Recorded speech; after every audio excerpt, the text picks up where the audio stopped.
platforms and scaffolds, stairways and ladders, plywood and concrete floors, dirt, mud, and gravel.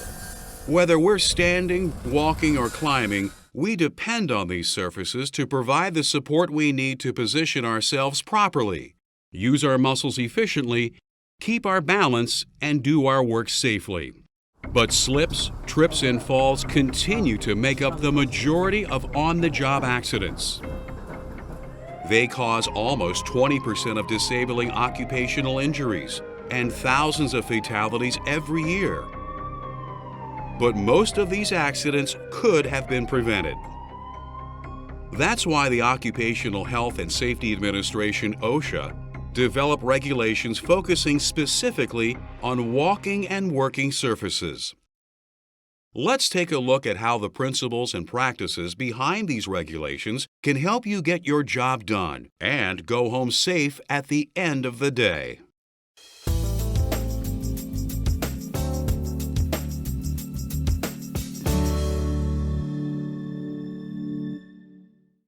Construction work usually involves creating or improving structures, and sometimes tearing them down. And unlike in other work environments, this means that you're often in areas that are liable to be pretty rough, either because they haven't been improved yet or are unfinished. There may be no floors in place. The ground you walk across may be rough, rocky, or muddy. Often you're outside, where rain, snow, and ice can make the footing dangerous, especially when you have to climb onto or off of equipment, scaffolding, or other structures. In conditions like these, you should give your feet a solid grip with a pair of tough work boots with non-slip soles. The traction they provide can help you avoid slipping or falling. Your work also naturally creates different types of debris, and just about anything that comes between the soles of your boots and the ground can cause a slip. This includes simple litter like cardboard or discarded packing material, dry substances such as sawdust, metal shavings, and dirt, and liquids like water, oil, and grease. All of them can make any surface more slippery. Trips are caused by things that get in front of your foot unexpectedly, like scrap lumber or masonry, empty pallets, or power cords that are stretched across a walkway. But these hazards can be avoided with good housekeeping, keeping walking and working surfaces as clean and dry as possible and free of obstructions. You need to watch out for wood and other debris with nails or staples sticking out too.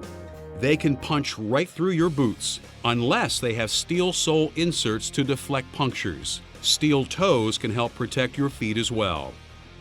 Some hazards like ditches or open pits you can't just clean up or put away, and falling into one of these could ruin your day. In unfinished structures, holes in floors and walls can be dangerous too. To be safe, these hazards need to be covered or surrounded by a railing. This process of using actual physical barriers to reduce the risk of a slip, trip, or fall is called guarding and can be very effective.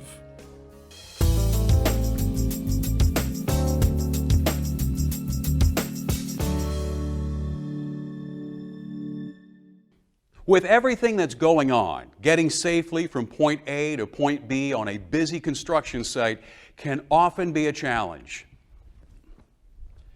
In addition to the folks who are just passing through, you can have people working, equipment running, materials being moved.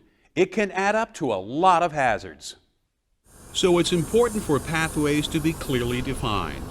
That way, everyone knows where it's safe to walk. Make sure to keep these areas free of clutter and obstructions as well. It may be natural to assume that a floor will be where you expect it to be, but assumptions can be dangerous. Large holes such as openings for stairways or ladders are big enough for you to fall through, and they have an odd way of appearing underfoot at just the wrong time. But you can prevent unpleasant surprises by guarding these types of openings with a standard railing. This barrier consists of a top rail 42 inches high, with a mid-rail half that height and vertical uprights to support them. Installing them around the perimeter of an opening effectively keeps people safe. But tools and materials can fall through holes and other openings too and injure the people working below.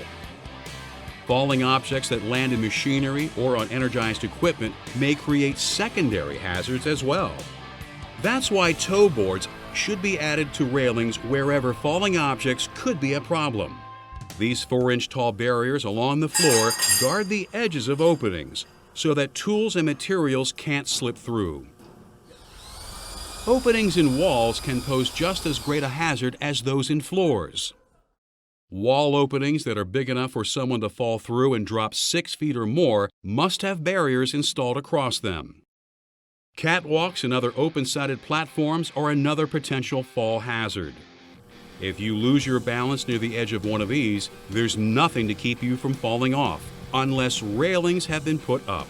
Standard railings must be installed whenever these platforms and catwalks are 6 feet or more off the ground.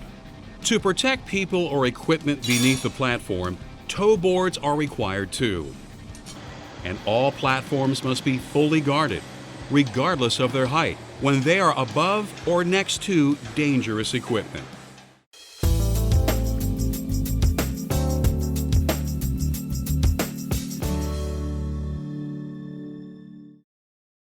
Slipping, tripping, and falling down or off of stairs is always a serious problem.